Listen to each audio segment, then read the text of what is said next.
Ladies and gentlemen, a pleasant afternoon to each and everyone.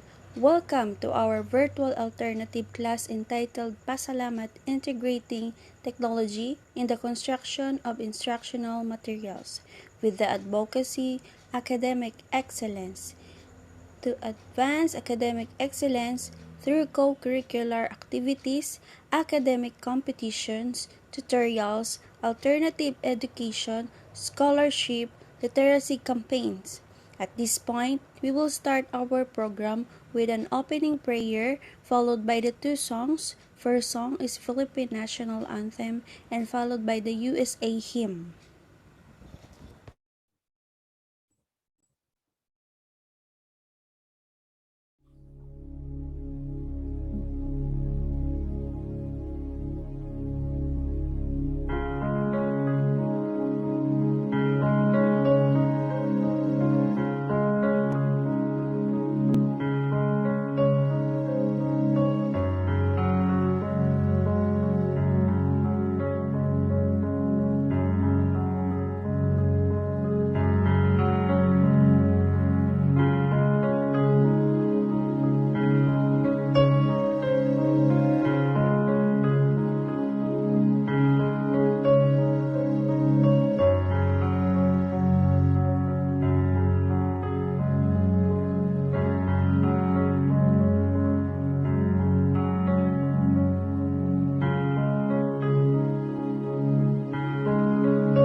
Paglayang minamahal, ang islang ng pagkawan mo'y tagumpay na nagniningin. Ang bituin ng taong niya kailan pa may magdidilim. Lumalang araw ng alhabi pagsintapoy langit sa piling mo. Ang hindi kaya dapat may mag-api ang mamatay ng dahil sa'yo.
Let us hear the opening remarks coming from the President of CEED Mathematical Society, Ms. Shindishane A. Garino.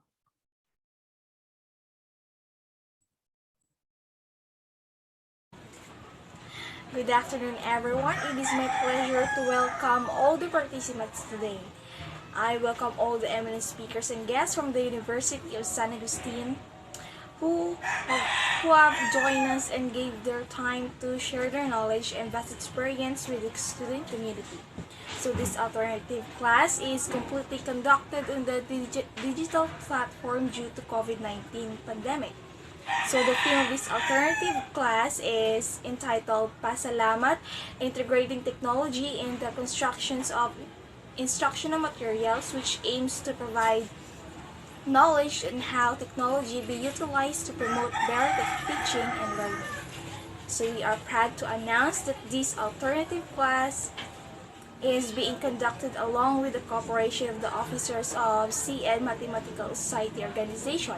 So I wish everyone a successful and fruitful alternative class, and thank you.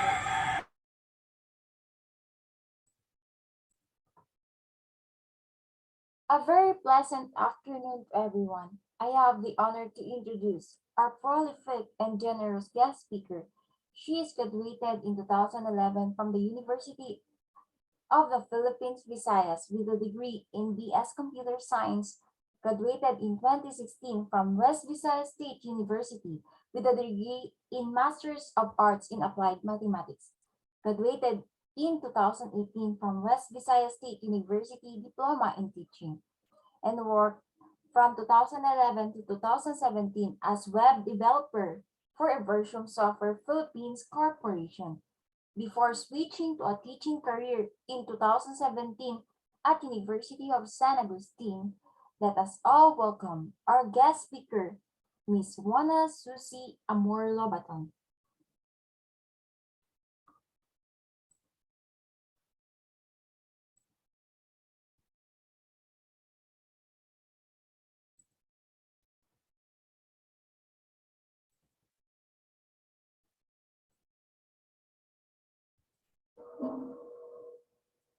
today. Today, the University of San Agustin College of Education and Mathematics Society brings you pasALAMath, integrating technology in the construction of instructional materials as alternative class for University Week 2022. In this lecture, we're going to discuss educational technology. And so that is educational technology. So educational technology is, of course, given to education majors. It's about how to integrate technology in your education, and it's a unique course, usually given to diploma eligible students, and of course, major subjects is one of the major subjects. Before it's just your, how to use computers, your laptops, and phones in the classes usually, if at first glance that's what you want to know. But later, it's more on how to make use of technology in delivering the lesson itself and in the assessment of students' learning above all. So in teaching, so we divide educational technology into two parts usually, but more on the combination now is more pronounced because of the online classes ongoing. But still, we start with two aspects of educational technology. The first one is teaching. So in teaching, you should know your content and then what instructional materials that you're going to use for your lectures or for the content that you want the students to learn from you, or what you want the students to learn from each other. When you have better technology, if you speak of technology, usually you just feel that it's your phone, it's the light bulb, it's your car. Those are actually technologies. But in education, technology is anything actually that you can use to help you deliver your content. So whether it's the whiteboard, the blackboard, a flipboard, your phone, the computer, your projector, so these are all considered technologies that are used in education. So in an ideal situation, especially right now that we're experiencing online classes, you would want your setup to be actually good for you. So you want that all of your students can actually be present in your classes, that you can actually see their faces, and they don't have problems with internet activity, but then we know that that's not actually possible here in the country. So that the actual situation is that you have students who are disconnected all the time. You have students who can actually attend your classes because there's no signal. We have power interruptions, and all these things that you should take into consideration when you're actually a teacher. And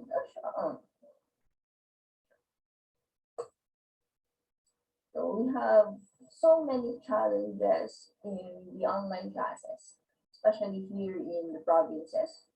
And more so for you if you're going to teach secondary education and elementary education, where that ed right now is actually more on module learning, and it's only a few, there are only a few sections to actually do online classes, and most of those are actually served for usually science classes. But anyway, don't take my word for it because I haven't really interviewed anybody. That's an observation. Anyway, so as a teacher, the challenges that you will experience during these online classes is gauging the correct amount of classwork to give. So is it too much or is it too few? Would this number of activities actually make the student learn the topic, or is the student actually learning something from all the topics that they've read, especially if there's too much of them? And making sure that the students actually understood the lesson, since most of the students actually prefer to go off camera so you can actually see their face. So you can see nga tawa mo sila face or nag-uuman sila kasi wala man sila if wala man sila mic, wala man sila cam. So this is a challenge to knowing if the student actually understood you or they just attend the class or the online class for attendance sake. And the third one is being available for students. I know that some of the teachers actually are reminding everybody that you should not actually email your teacher in the middle of the night or chat your student your teacher in the middle of the night, because it's supposed to be off-time classes. But there's also a question of when do you actually answer your students' questions? Because of course, you have other students to entertain, you have classes to do, all this. But this is it's actually different. But I'll just a reminder that be also polite. So we have, if you're going to email your teachers, we have schedulers right now. So you just schedule send for 8 a.m. in the morning so that you can see the email later. And so this is also one thing that I usually do, so that I don't actually give my Facebook account or Facebook Messenger account to my students, because this is one thing that I avoid. I usually give it to class reps. So the class reps can email me anytime with a class's concern, but not everybody can just give a chat. Okay, so anyway, it depends on the teacher's prerogative. So, but this is one problem that I see as a challenge in doing online classes. Okay. So for you, as a student, it might not be that true for everybody, but the first one is internet connectivity, and this is actually also true for teachers. So in internet connectivity, we actually also do this with power interruptions, because of course if there is no power, there's also no internet connectivity, especially if you're using Wi-Fi or DSL or fiber, because no power, no internet. And if you're using mobile data, the signal is at 5 gig. Actually, if you run out in your area and then everybody goes mobile, so yeah, signal interruptions and all that. Then second one is engaging classroom atmosphere. So students have problems, feeling the class. If the class is enjoyable or not, if your teacher is a bore, if you don't want the teacher or you like the teacher. So, you don't actually see how your classmates respond to teacher, especially if they're first years and you don't actually know each other yet. Then collaborating with others. I think you'll have you'll agree with me that it's actually really hard to force people to work on a group project, especially if you can actually see that. So yeah. So in cases like this, especially if there are students who go to the teacher or company and say, "Mom, si Amor, si so and so does not actually, help in the project and all." And so that's why usually you have rubrics, and one of the item there is cooperation.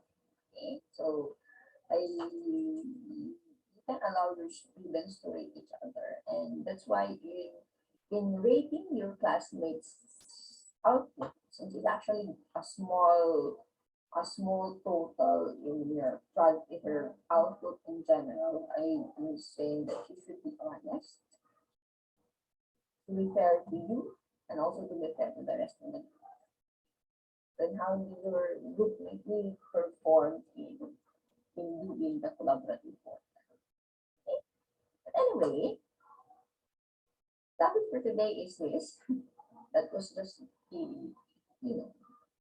what is the situation right now. So as a future professional learning in this time of the pandemic, we feel that we're actually adequately prepared, and our target audience is actually education students. So as a future teacher, do you think that you're ready to be an online teacher, especially if our face-to-face classes will be pushed again?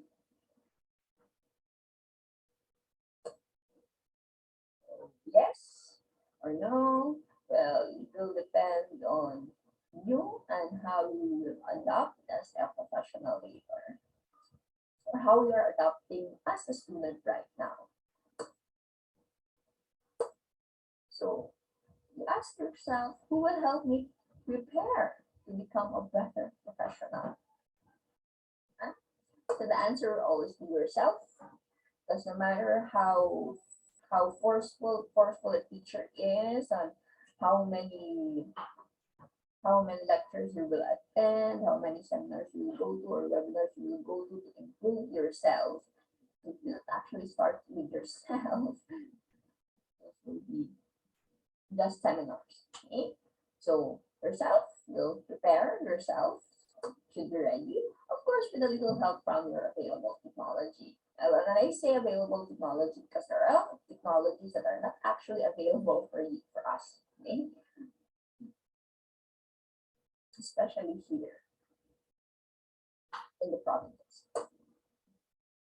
Okay, so now we go to the meat of this discussion, which is actually suggestions and a little bit of demonstrations. Okay, so one of the things that I learned during the past 2 years for the pandemic is that you should actually record all your classes. Okay, so like especially if there are lecture types and there are a lot of demonstrations, you record all your classes. It's also for to help your students who cannot actually attend the actual class because of internet connectivity during issues during the class hour. So they can actually opt to, watch the recording later, especially at night when the YouTube is or the internet signal is stronger. Go to my favorite recording. You can use other recordings, but the one that I've used right now in the last 2 years at least is this one. It's called OBS. It's OBS 2. So at the start we use Google Meet recording, but we found out that the the video is actually shaky and the words are not understood, especially if discussing or talking has slow internet connection. So it's just a like that. So this one is recommended to me because it's off. I can just screen grab everything on my desktop, and I can actually, of course, I can edit the intro and the outro, and I can delete some parts that are not really important. That in special times, if you ask a question and nobody actually answers for 3 minutes, and you can just remove that 3 minutes if you have the time to do that, of course. But of course, if you just want to record it, you can just record this one, you cut the intro and outro, don't cut anything at all, and just do it. Okay? So this is OBS. So the most important feature to know, of course, is the start recording button, which is right now is recording because I'm actually recording the lecture right now. And then you can also click this one. This is a pause button in case you feel the students are taking a long time to answer. So you can just pause. And then when they start talking, you can just start recording. Okay. Then you have this one. We can use the Windows full captures. Everything that will going on in my screen will be captured by the software. Or you can actually also use this one.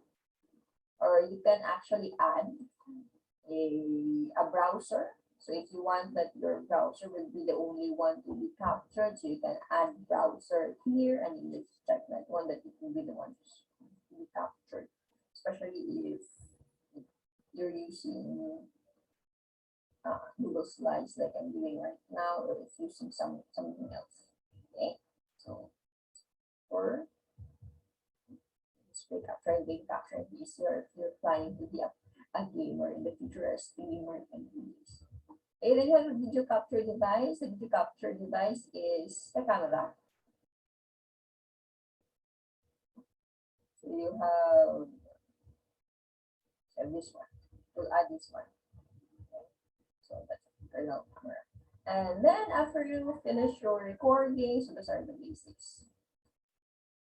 After you start recording, you can just click stop recording. And then you can just click file, then show your recordings, and then it will bring you to the folder where the recording was stored. Okay. That's over. So of course you can use other technology also for recording. Saying that this is one that comes highly recommended. Then store your lessons online. So there are a lot of storage, server storage online. You have the email. You can actually store this in Facebook if you want. But I prefer YouTube for storing my lessons because you can choose your quality. You can go as low as 240. So let's go to YouTube. Okay. So YouTube, if you don't want, if you got to separate YouTube from your personal YouTube, then you can actually just create a channel on your YouTube. Okay, that will be for different lesson. Anyway, you already have a YouTube account, a YouTube channel, then you can just create a playlist. For example, you have two playlists here. So this is statistics how to GSB lectures, and then you have the alternative class lectures because where this video right now will go later. Okay, but this is the GSB math channel. Okay, so you can just create a new playlist in your channel. Then you can click your visibility. If it's public, so meaning everyone can see this. When private, anyone should log into their YouTube account or their Gmail account to view this playlist, or you can just click it as unlisted, and you just give the playlist link to your student, which is what I do. Okay, so it's unlisted, and I give the link to my students so they can view their videos. Okay, and after that one, you can just create a video, then you can upload your video. Okay, so for example, the one that I'm recording right now, I will be editing that one using Windows Movie Maker, and then I'll ask somebody to remove the bzzz, then upload this one to YouTube. So you can just select your file,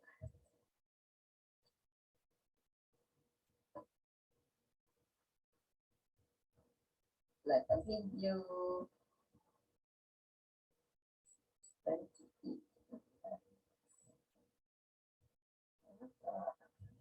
this one. I recorded this earlier to test. So upload.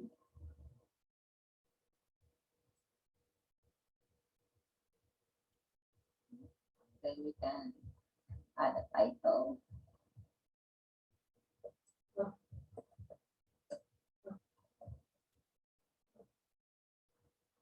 And you can add description, you can add a thumbnail, or you could select one for you. Then the playlist, so you can just select. And I have put this under alternative class lectures. Done, or you can use, or you can add other things that you can. Oh, it's not made for kids.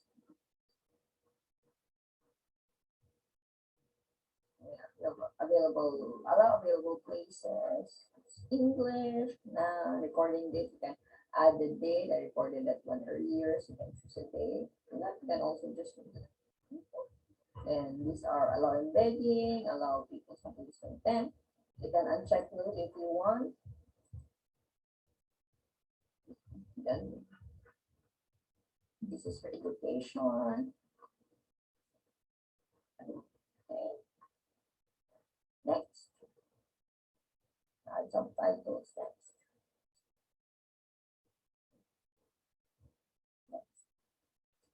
Then you can also choose if it's private, unlisted, or public. So again, if it's private, people need to log into YouTube to watch this video. If it's unlisted, you can just send the link to anybody. And then if it's public, then it's available for everybody. Okay?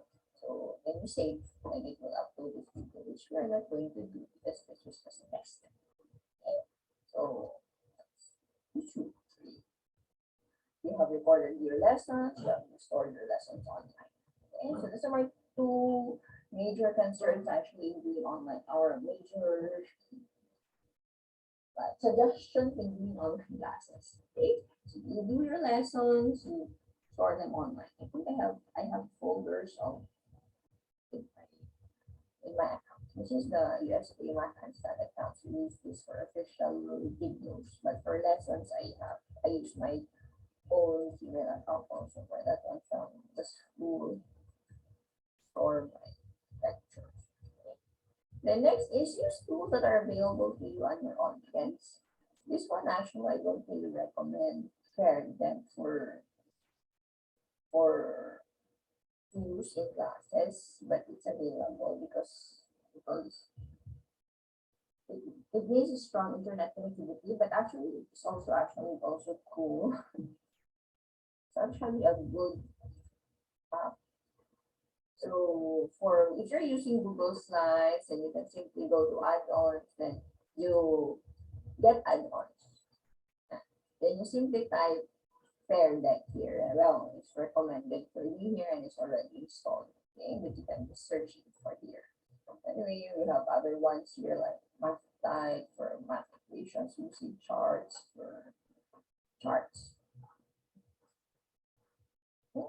Anyway, so simply install, and it's already installed here. Okay. So here in add-ons, you can see Fair Deck add-on for Google Slides, and you just say open Fair Deck.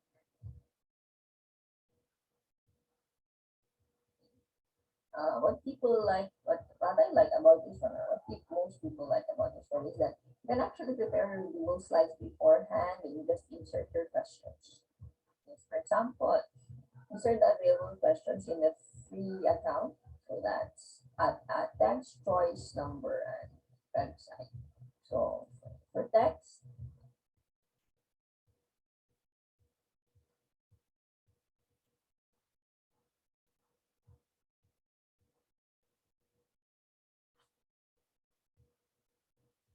can just put your question here. So, for example, and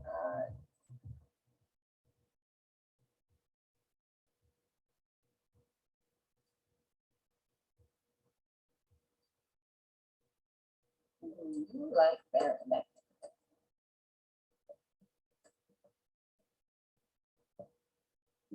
That's a question. So that's a text. This is this one.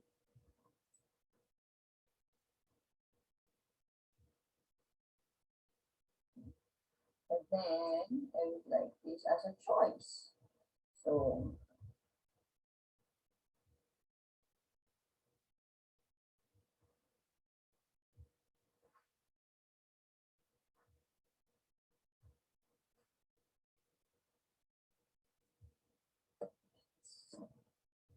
no, maybe.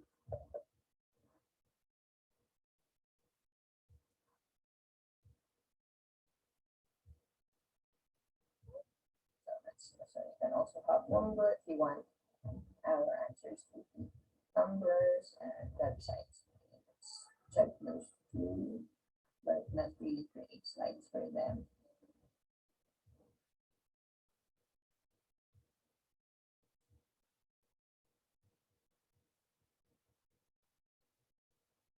Mhm.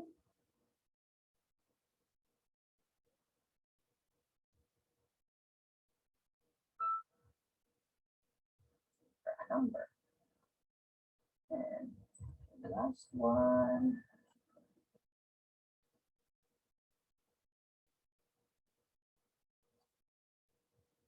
students enter number. Mm,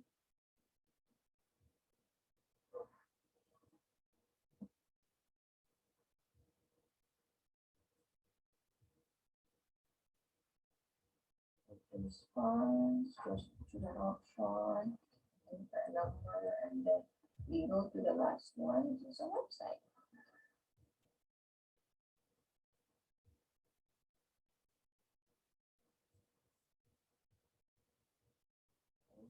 And you can enter a web address here where, if you want a, for example, a Google form, something else to be added here, then you can just do that. Okay, so that's for your website. Anyway, these are for paid pair deck accounts. Usually have those. Okay, so now to do your lesson using pair deck. Start a student-based activity.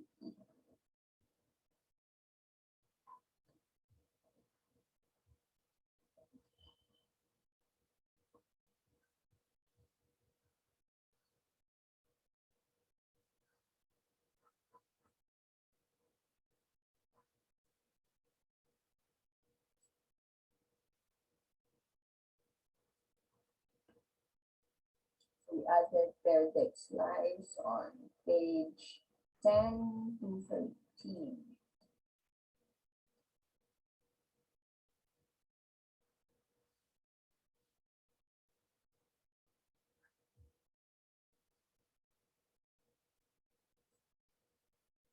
When the condition I don't usually use pair deck.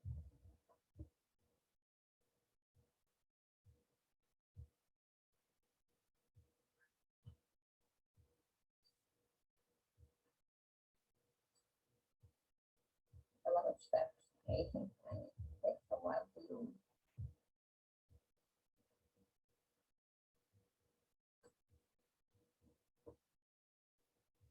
Open a different account.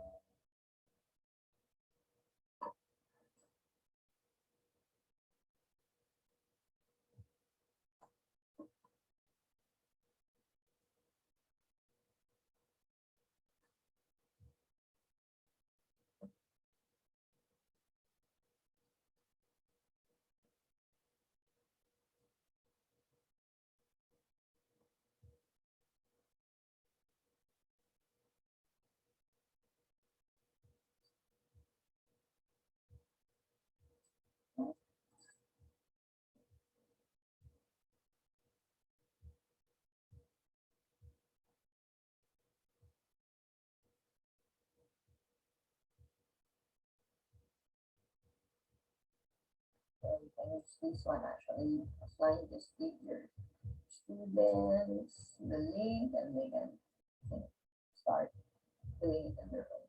So that's slide 10.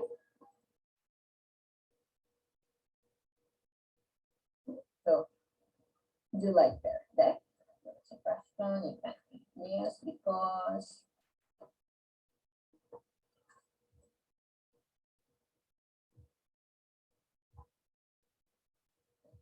here, if we go to 10, one response and show responses. Yes, that's response. Okay. Then let's go to the next question.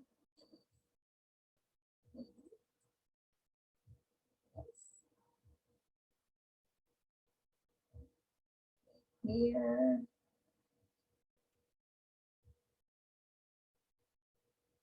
show your response.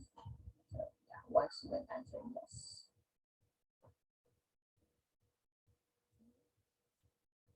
Next, you have your for here, and then they didn't change the question. And then for the last one, we can change this one. So for this one, we have like that deck, and then response is once them answered 65. That's one. And then for this one, that's a powerful. Anyway, if you have a link here, that will just show how many students visited the link.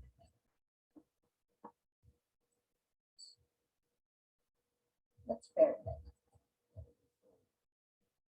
If you want, you can actually prepare your slides and you just meet your students and do a student-based session. The students can actually answer the questions in their own time and like an interactive slide where they can answer questions from time to time. So it's more on self-evaluation, the students' part, since it's not in online class anymore. If it's student-based, they can just like in any time and the slides that they gave them to do the lesson. So things to remember when doing online classes. Be aware of the tools available from your institution or company. So, for example, in the University of San Agustin, the LMS is available for teachers. But aside from that, you also have Gmail accounts. You can use this for lots of things. So, email, we have Google Meet and Teams that are integrated. So you can use those for classes. Though Google Meet actually with the recording right now, but MS Teams still has recording. You can use that also, and it has actually a lower internet consumption compared to Zoom and Google Meet. The MS Teams at least. Then you can use Google Forms to do your lessons, Google Slides, Google Excel. These are all online things. Yeah, so but these are available for you because you have a Google account. The university has a Google account. So if you find yourself looking for an institution, say DepEd, DepEd has also MS Teams, and you have a DepEd SIM card, even all teachers, and that are also available for the lesson. Then so just be aware of what are available for you and use those. Then remember that technology integration should make your life easier. So for example, I say that I do not usually use Pear Deck because it takes a long to load and it needs internet connectivity. Okay, so this is a hassle, especially if you're talking and then you have to wait for the page to load. So look for apps that are available online and that are easy to use. So for example, I have built-in whiteboard here in my laptop, so I use this sometimes when I do I lecture on major classes because you have to use equations, so you have to write that down. So that's easier when you have a pen and a whiteboard. But I don't usually use this because writing is a hassle also, so I only use those for major subjects. Then keep it simple. You don't have to have lots of transitions, lots of flashy things. And the important thing is that you get your lessons across to your students and that you had an easy time doing it, especially I actually have to prepare it once, but then the manner of use will also depend on the class. Okay, you can actually go fast based on all your classes because there are some classes that cannot do fast pace. Okay, then you also have to adjust the number of activities and the number of assessments. So there are classes that needs more assessment. So to make let you know that you actually understood the lesson, and there are actually classes that was with one or two assessment, and then you're good or only one assessment, or even the assessment during class, because some classes are actually interactive, but others are not. Okay, so yeah, just adjust your lessons after. That's my thoughts on integrating technology with online classes. Okay.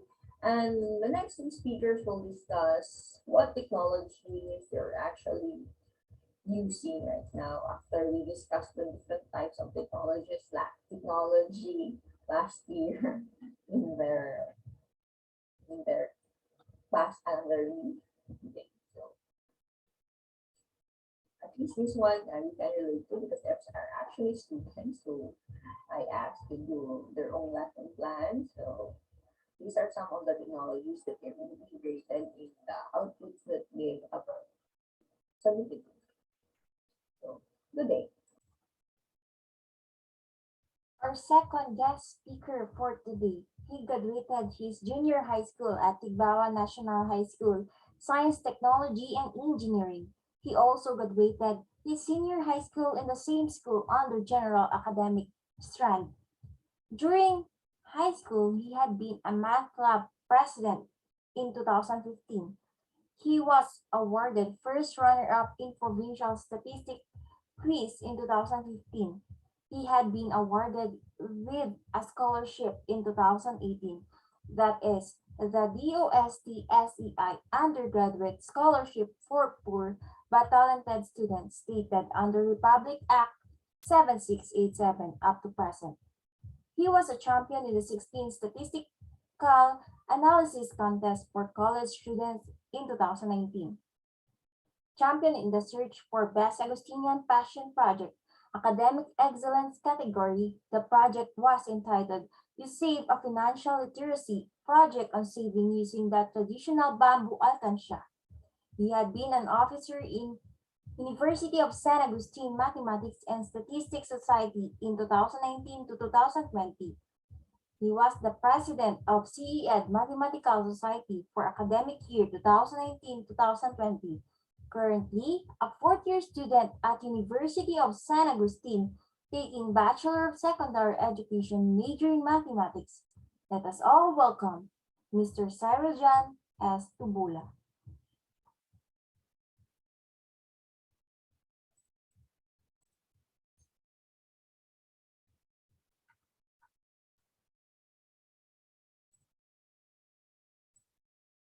Day. Thank you very much for. Hello, everyone. Good day. Thank you very much for this opportunity to be one of the speakers for this alternative class. Thank you for welcoming me here. It's great to be here, paying forward, sharing what we have learned through the 4 years of studying in the University of San Agustin as Bachelor of Secondary Education in Mathematics. I cannot extend further this gratitude. Let me start this thing over. Thank you very much again. Now, what I've brought you is courage, upgrade teaching and learning. I know that teaching has been already exemplified by many teachers. That is before the pandemic. Now we are challenged. We love to teach more, but limited by COVID-19 pandemic. Students must learn more, but limited by COVID-19 pandemic. Yet, no matter how difficult, we are all in the courage to still deliver quality education to students. And this is courage, upgrade teaching and learning. My way of thanking everyone who inspired me to be here, my pasalamat. In teaching, we consider two important events, aside from the discussion of the lesson, of course. Those are how to start a class and how to end through an assessment. Instructional materials are essential factors towards successful teaching and learning. The integration of technology in the construction of materials has been a great option to achieve quality education, most fitting the setup of this new normal where everything goes virtual. I will be showing how to use selected online applications you can utilize in creating instructional materials for students. We cannot deeply go through them one by one.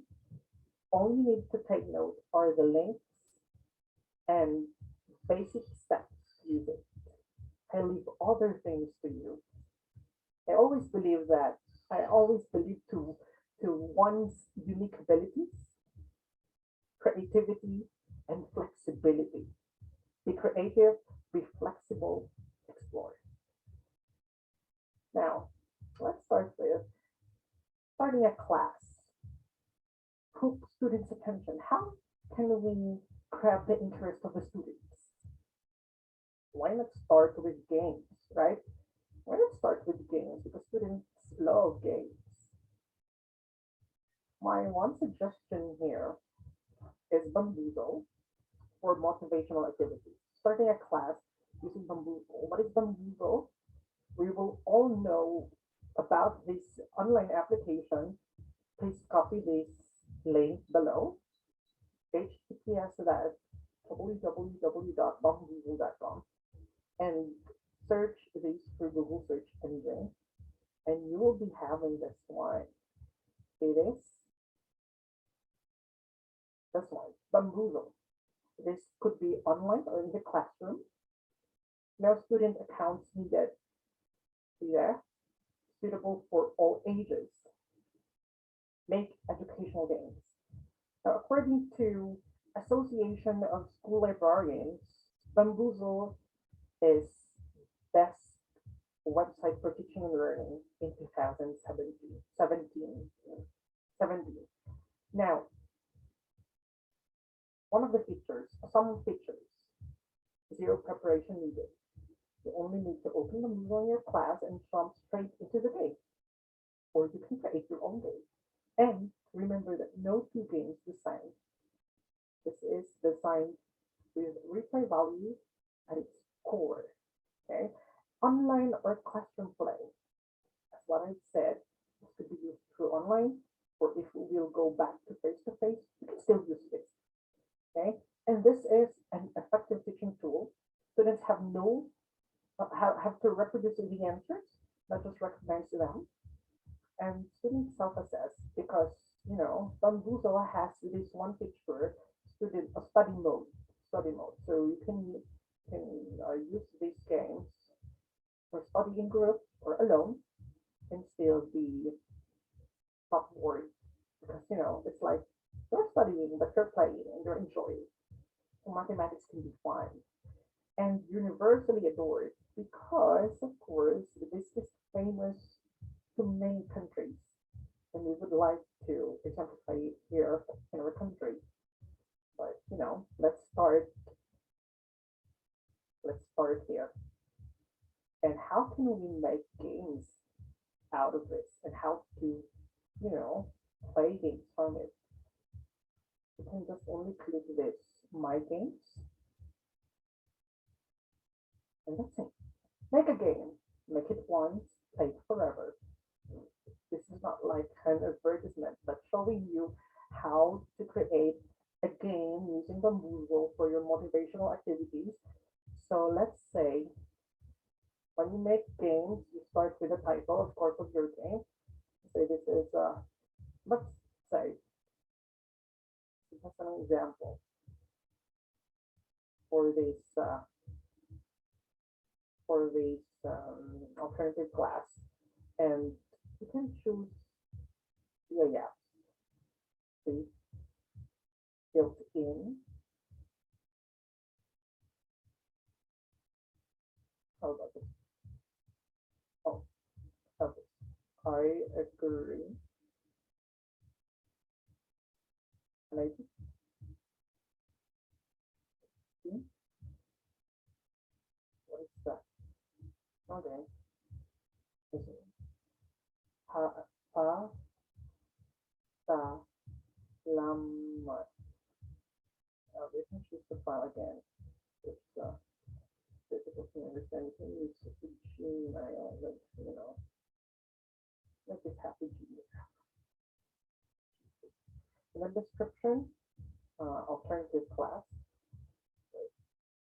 alter alternative class, and you have to choose the language. We have this, of course, what's used in English, okay, and you can use that. But this is for public use, so visible. It should be visible in your profile, and anyone can play. Okay, so students can access it and make game. Okay, new game made. Now add some questions to it. Let's say example. How, oh my, what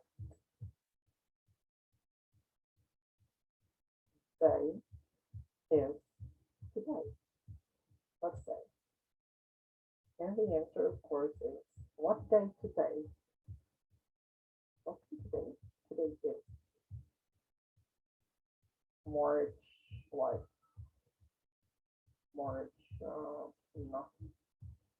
today's Wednesday? Okay, Tuesday. That's an example. And you can also put image with a question, or questions with image, or answers with image is okay. But you can also have these scores here. You can give 5 points for that question. You can have 25 points for that question, it's flexible. And that's it.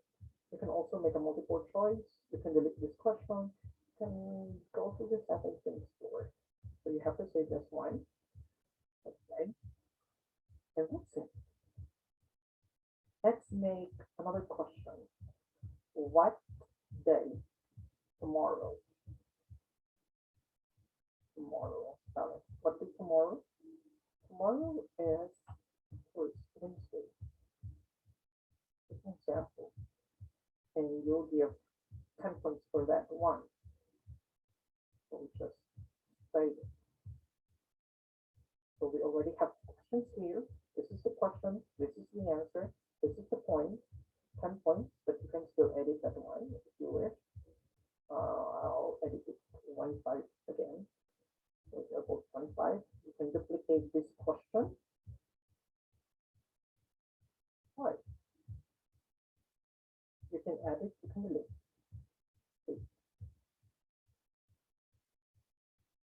Hmm. And okay, you can start with that. And just say, how are we going to save that one? All you need to do when you have already encoded all the questions you want and all the answers and the desirable points for each question, you can close that one. And this is already your game. This is a game preview. This is the code. You can give this code to your students so they can access it. They can just search that in this Bambulo. Now, this is what I say. You can use the study mode for self-assessment for students when they want to review. Okay, or if you want to review also as teacher, so you can just click this one. And these are the questions, and we want to play it. Let's try. With this, play what?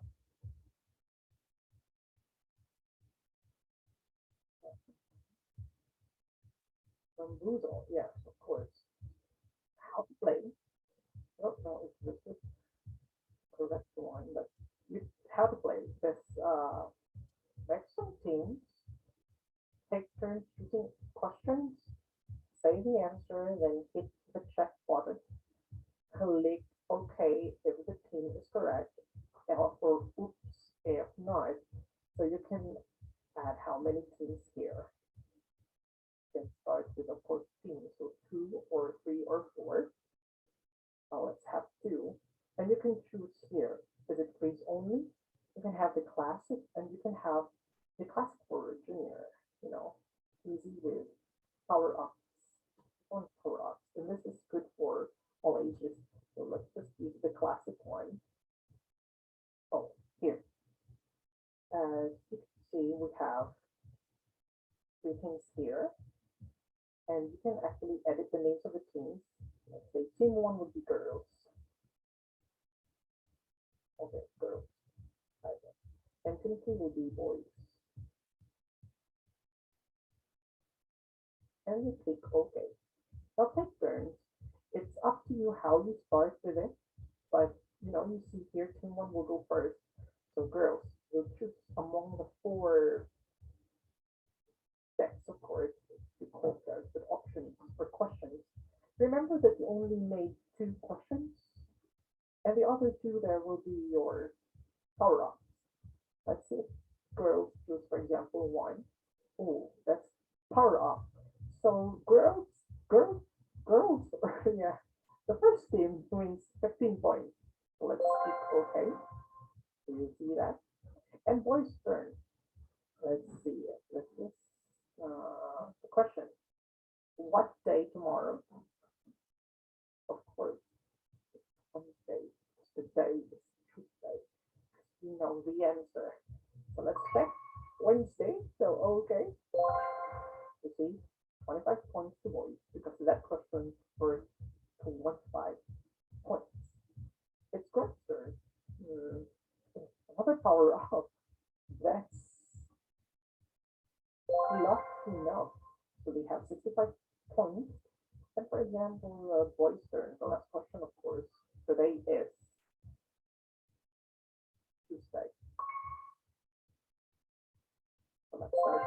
Okay. And girls, wait. Okay. Okay, so that's it. I prepared it like have here one game. I have several games here, and I want to show you this game. This Mambuzo.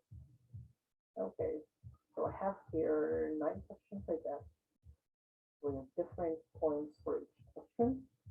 Yeah, and let's try to play this one.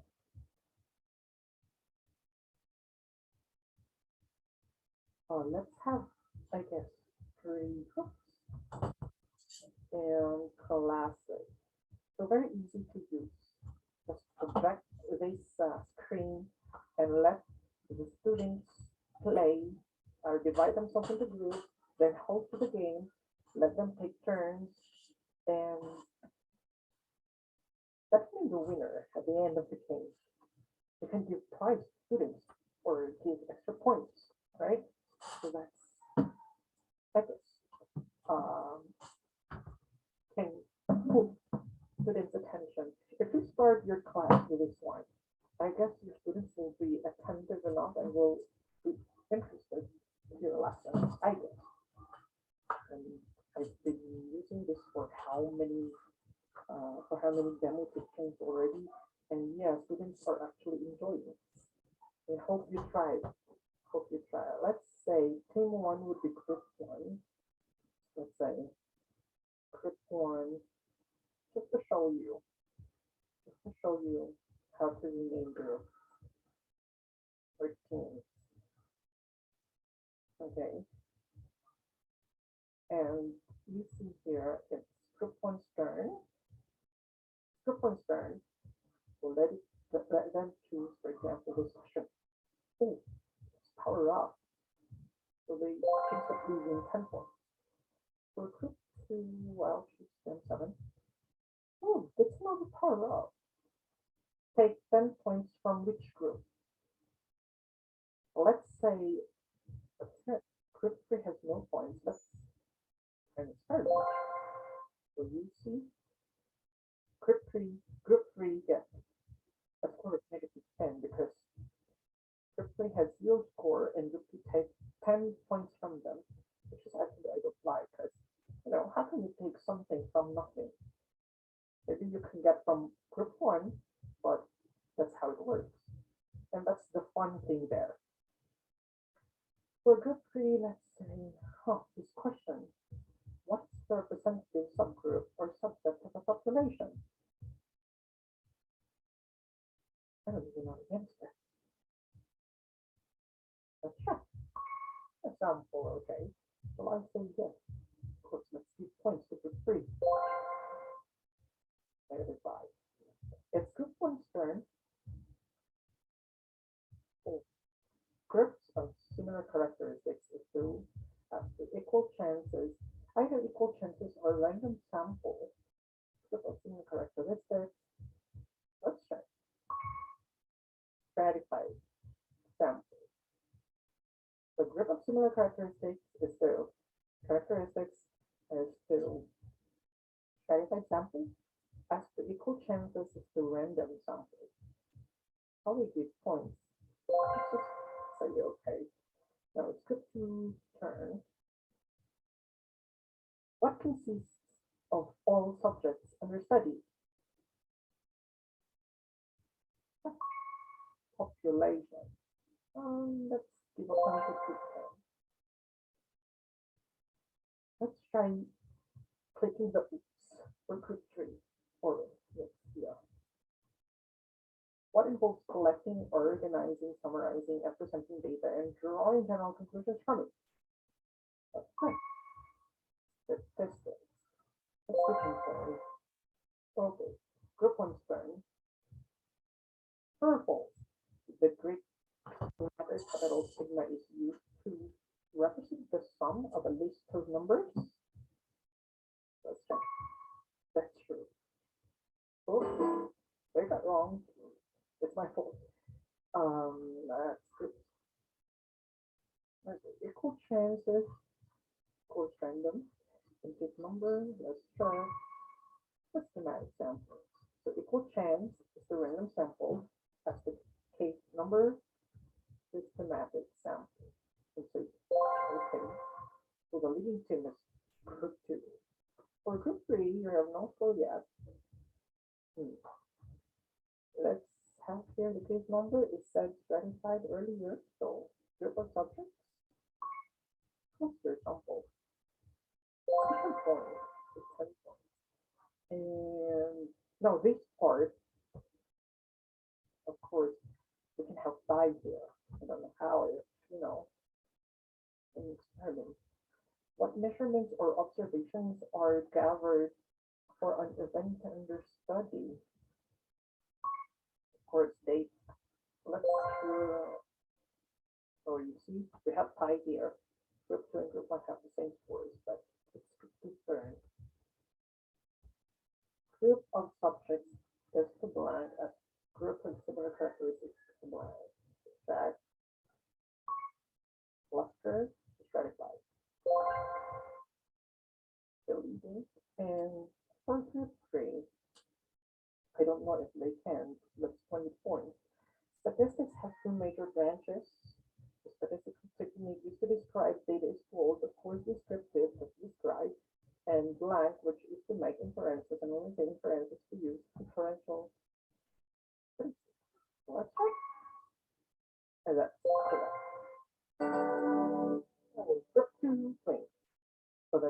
government uses. Okay, so hope you now know how to use Bamboozle.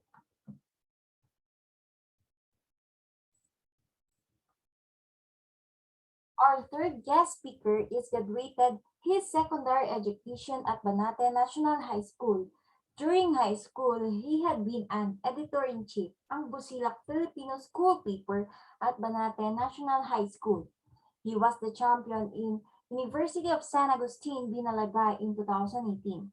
He was the president of CEED Mathematical Society for academic year 2018-2019. Champion in the search for Best Augustinian Passion, Academic Excellence category. The project was entitled, You Save a Financial Literacy Project on Saving the Traditional Bamboo Alcancia. President of the University of San Agustin Mathematics and Statistics Society from 2019 up to present. Currently, a second currently a fourth-year student at University of San Agustin taking Bachelor of Secondary Education, major in mathematics. Let us all welcome Arvijan Arroyo.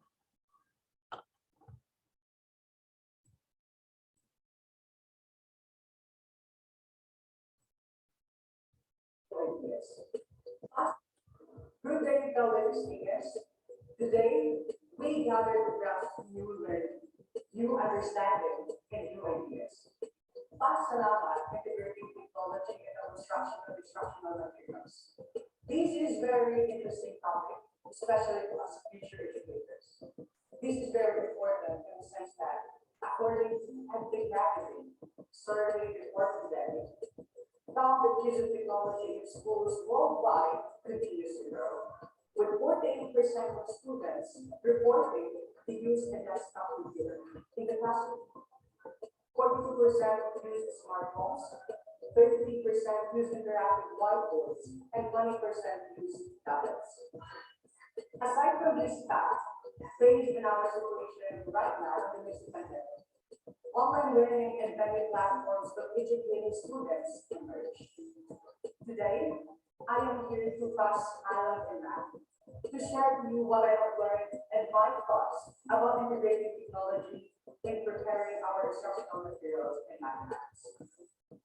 Before I start the discussion, I would like to ask a few questions.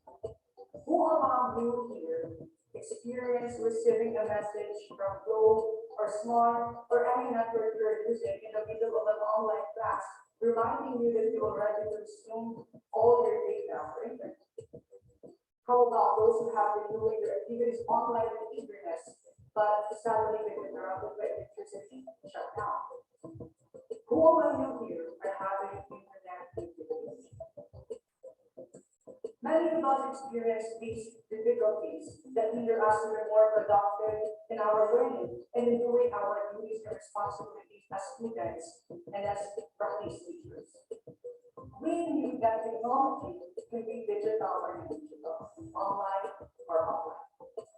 There's a software that we manipulate offline, which allow us to work with our materials with fewer services. Among these are Microsoft Word, Microsoft Excel, Microsoft PowerPoint, Microsoft Voucher, and many more. I know everyone is already familiar with how to use these tools and may think that this is a word topic. When we are planning for our lesson, we use Microsoft Word. When solving for students' grade, we use Microsoft Excel. When doing the presentation, we use Microsoft PowerPoint. Almost every part of our lesson, we use these offline tools without realizing it. These are all products of technology. These are all integration of technology in the construction of our instructional materials. As a future mathematics educator, we can help ourselves to develop with formulas and equations, and some of us are having the hard time in constructing equations to make evaluations using the Microsoft Word. Maybe many of us are learning that Microsoft Word has this feature where we can use different structuring equations and formulas. Usually, when inserting equations, we go to insert, and at the upper right, at the end of the ribbon, click equation, and we can now type whatever equations that we want. For example, we want 5 pi times 6 pi. We simply press 5, look for pi symbol, look for the multiplication symbol, press the 6, and look for pi symbol again. Same when we are going to divide or to subtract, or for fractions and for exponential forms. It takes time looking for symbols. Now, what we need to do when inserting equations to start, just hold down Alt or Alt, then press the equal button on your keyboard. We see that this equation thing comes up as soon as you do that. Then we can type whatever equations we are trying to have. And here is the quicker way of doing this 5 pi times 6 pi that we gave as an example a while ago. Just press 5 backslash times space 6 backslash pi. That's it. Instead of searching at these symbols, this is easier. Now for fractions, for example, we want to have 6x plus 3 over 2x plus y. We simply press 6x, shift equal button for plus, then 3, but we need to remember also to put close open parentheses, our parentheses in determining groups. And we will use slash for fraction.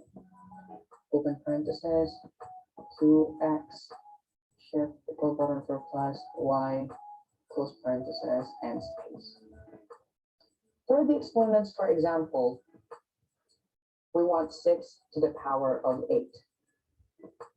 Instead of looking for an exponential equations here, we simply type 6, hold down shift 6, and press 8 to its power, then space.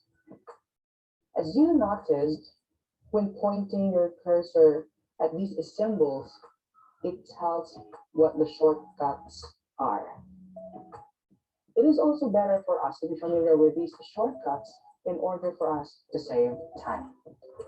Now, another important thing in delivering our lesson is our presentation. Usually we use Microsoft PowerPoint to make slides, to discuss our lesson, and to present our activities. Are you all now familiar with Canva? What is Canva? Canva is a powerful design tool allowing us as students or practice teachers and teachers to create visually stunning designs for any subject or age level, either graphs, infographics, posters, and of course presentations for our lesson. We can create our own designs from scratch, or we can choose from over thousands of high quality educational templates. Let's focus on making our presentations more presentable and creative. How to make a presentation using Canva? Let's start a new presentation by opening Canva, press presentation, and look for given templates and designs that you want. This is what I love about Canva. There are many templates that we can use and customize. Since we are teaching mathematics, we can look for templates that best suit to our lesson. For example, we are preparing for our discussion on equivalent ratio. Let's look for templates that fit for this topic, then use it and customize.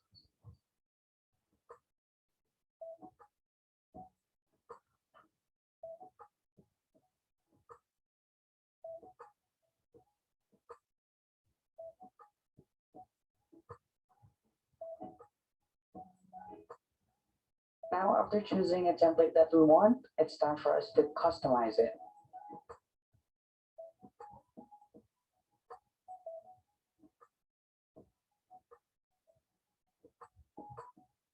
Assuming that we are teaching grade 7 mathematics and we are teacher Cyril, let's go and customize our presentation.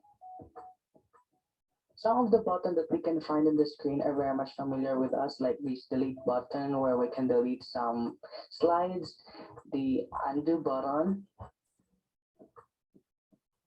the duplicate button where we can duplicate some pages, and the add page where we can add new page. Even though we already knew the functions of these buttons, it is better for us to be familiarized on how to locate these buttons. And now let's go to the most important buttons that we can find in the screen. First is the elements. Elements help us in designing our presentation, our slides. Whatever design that we think suited for the slides, we can simply look for it in the search tab. For example, we want to add some clouds on the slides, just a design. We go to search tab, type clouds, and we see different kinds of cloud elements. Just click on the element that you'd like and it will pop up on the presentation that you're editing.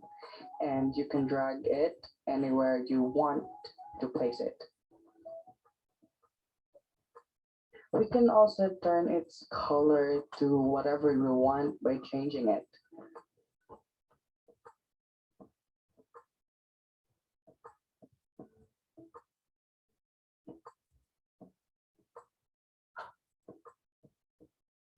You can also crop these elements according to what we like, or flip it vertically or horizontally.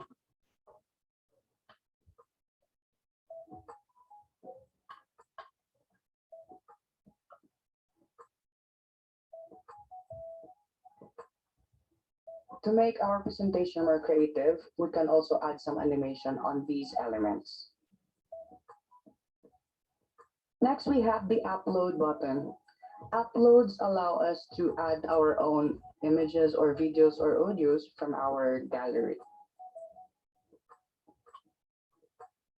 Next, we have is the text. This is the button that we need to click if we want to add some text on the slides.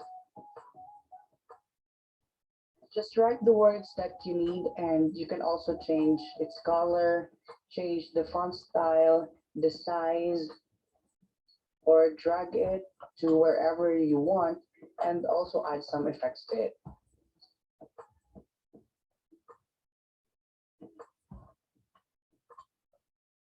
We also have the audio button where we can see music that we can add on the slides or on the presentation.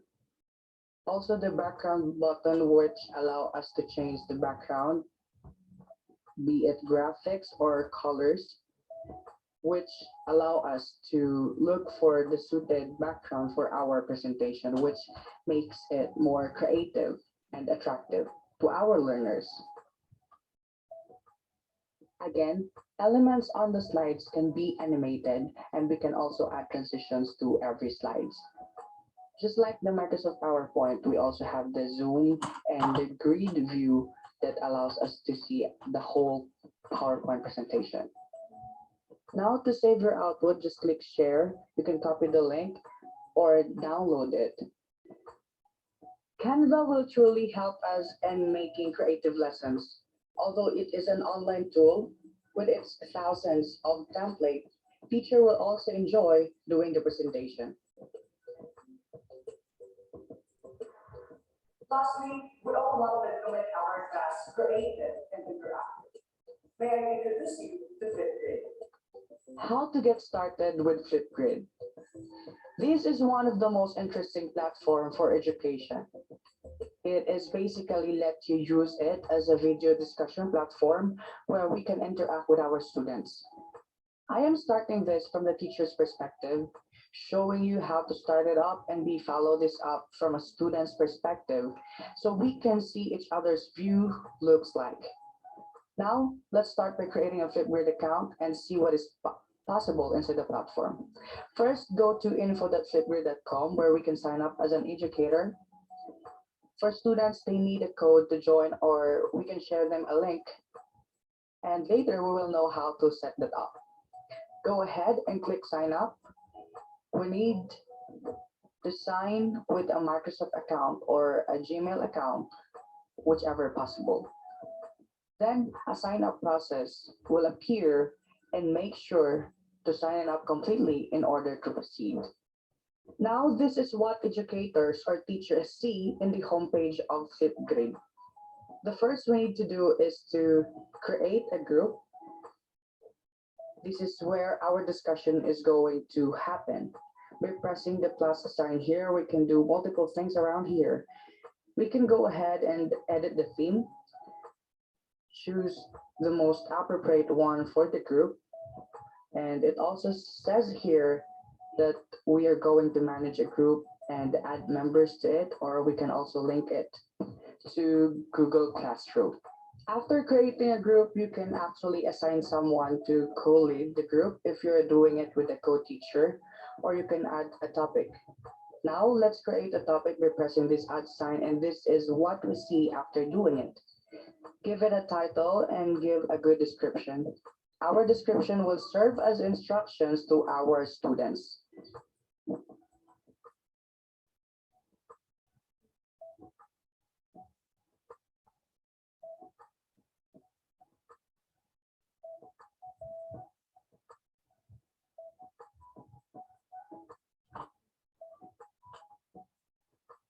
We can also make some adjustments to it, making it bold or italize, or we can also add links to it. We can also add media in here, and the recording time here is the length of the video that the students will be responding. We can share these to the members of the group or via link. Let's go ahead and see the members view. Here they can see the topic in the description, or let's say the instruction. What they need to do is to press this add response option and start filming the response with a given recording time. After recording, they could also edit their video, add some clips to it, and if it is ready for submission, just hit next and they can add a description and submit it successfully. Going back to teacher's view, we can finally see that we received some response and we have something to check on. Clicking this, we can view the response and add some comment to it. Some buttons from this page is also easy to understand and to use. Finally, by exploring this platform, we can truly make our lesson more creative and interactive. Truly, the technology affects our perspectives, our ideals, and enhances our ideas and knowledge. It makes our lessons more creative and interactive. But we always need to remember that the most important thing is our eagerness to instill understanding to our learners, our capacity to strategize in order to deliver an effective lesson. That is why I am here to emphasize that with all the abilities we have, artistry and creativity, we can still manage to do our duties and responsibilities as practice teachers. I may not be the best teacher in the future, but I'm putting my part in what I'm doing. I have passion to share my knowledge to the future generation. I am dedicated to give my all strength, all of my power to make a better tomorrow. We all have the creativity, the dedication, and the passion that is in our hands and how to take actions. Let us learn together. Let us use technology productively and wisely. Thank you so much.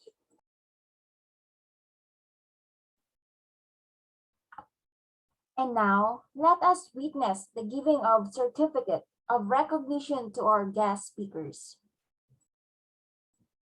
The University of San Agustin CED Mathematical Society Mathematics and Statistics Department presents this Certificate of Appreciation to Juana Suzy Amor Lobaton, MA, guest speaker, in grateful recognition for her invaluable support, for benevolently sharing her time, resources, and talent, and for being an instrument to the successful realizations of the pasALAMath, integrating technology in the construction of instructional materials.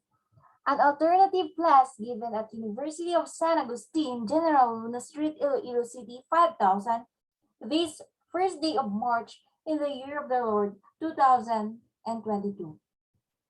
Signed, Cindy Shane A. Garino, President of CED Mathematical Society, Maria Cecilia P. Amparado, PhD, Advisor, CEED Mathematical Society. Rodora A. Cartagena, PhD, Advisor, CEED Mathematical Society. Jerimar Jeric M. Anatan, Coordinator, Recognized Student Organization. Eric C. Divina Gracia, Director, Student Affairs and Welfare Office.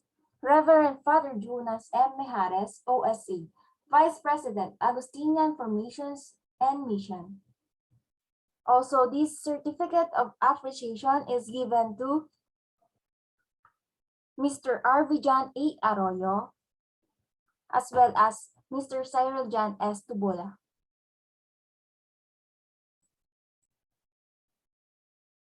And now, let us hear the closing remarks coming from the advisor of CEED Mathematical Society, Maria Cecilia P. Amparado.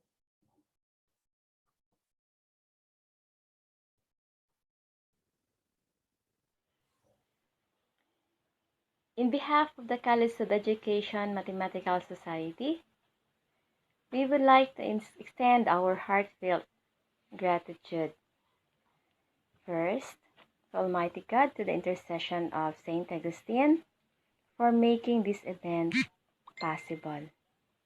To the University of San Agustin, for the support extended to the different organizations to allow students to experience this unique opportunity to learn despite this pandemic. Also, to you, our beloved students, for sharing your time to attend our webinar today entitled pasALAMath, which is an online alternative class in celebration with our University Week. I do hope you have learned something out of this activity that our organization have extended to you, and that could help you in your learning. And also for those College of Education students, so we do hope you've learned something that will help you to become a better teacher someday. Again, thank you very much, and God bless us all.